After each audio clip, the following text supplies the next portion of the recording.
Hello everybody and welcome to this quick video about the productivity planner.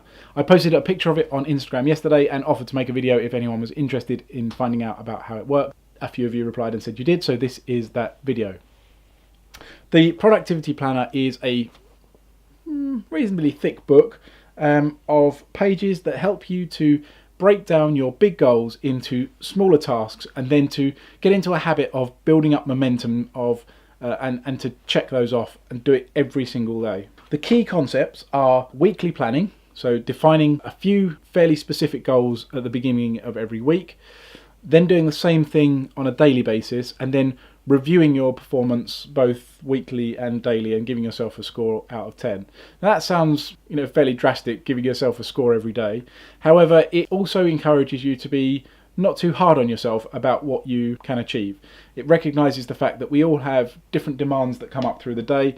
If you're in client services like I am and like many of you are, we get emails and phone calls and what have you, and all different demands on our time that aren't necessarily easy to predict in advance.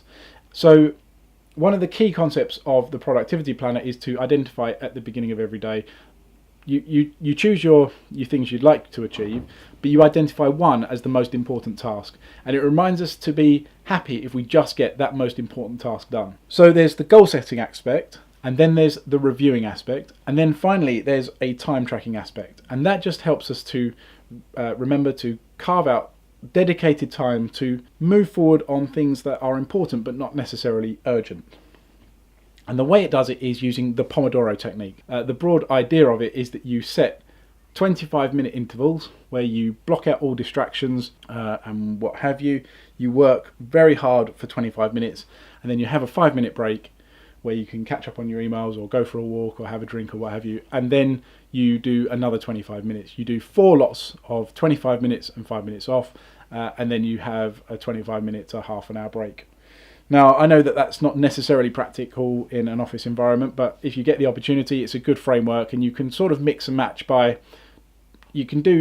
find what works is I can do 25 minutes of really hard work with headphones on and block all the distractions out, then check emails and catch up on voicemails and what have you, answer a few calls and deal with those, and then do another dedicated block of 25 minutes. So, you can mix and match it to suit the practicalities of your real life. But in the book you mark down by colouring in these circles how many of those 25-minute blocks you've managed to do. So just kind of having a bit of a visual check on how you're getting on is another good feature. I'll just show you what the typical pages look like. We start off with the weekly review.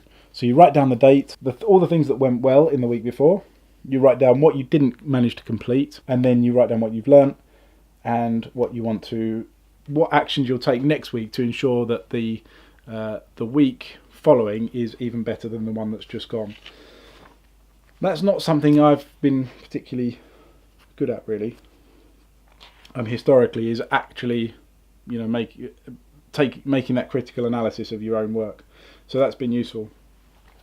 The next page is the weekly planning, and I like to do this on a Sunday night because I don't know about you, but I get either depending on what the week ahead is looking like, I either get very stressed or very excited on a Sunday evening about what we're going to be doing on Monday morning. And I find that getting things down on paper late at the end of the weekend really helps me to sleep and stay relaxed until Monday morning and get ahead of the game. So this is a set of tasks you can do at the beginning of the week that help you identify what's important. So you've got the 5 most important tasks of the week.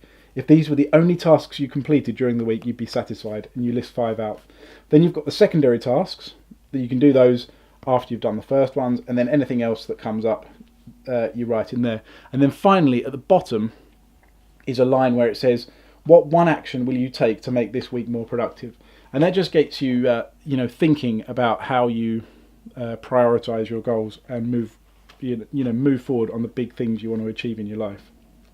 So that's the weekly one, and then the daily one follows a very similar format. So you choose your one important task for the day, and then you've got your 2 secondary tasks, a couple of additional tasks, and then a little space to put notes about ideas or future tasks or inspiration or what have you. And then here's where you track your time. So you give each task a target number of these 25-minute chunks, and then as you complete each chunk, you colour it in one of the little blocks, and then you write down at the end the actual number of blocks it takes. Now, that is useful because it helps you get better at estimating how long tasks take. Then finally, at the end of the day, you give yourself a productivity score where you score yourself out of 10, and there's some instructions in the beginning, in the front of the book, about how you can set up that scale, how you measure yourself, and then finally you write one line about what happened and how you could improve. So that is the productivity planner in a nutshell. I hope you find it useful. Check it out. I think you can definitely, if it's something you're interested in but you don't necessarily want to spend the money straight away, you can definitely approximate it by just writing it down on paper and seeing if the idea in general works. But I think having the nice tools is good if you can afford them, and there's nothing wrong with investing in progressing on your goals and in your life in general. So thanks again for watching. I hope you found that vaguely useful, and I will see you in the next one in the next video, which will be a normal format bean thinking.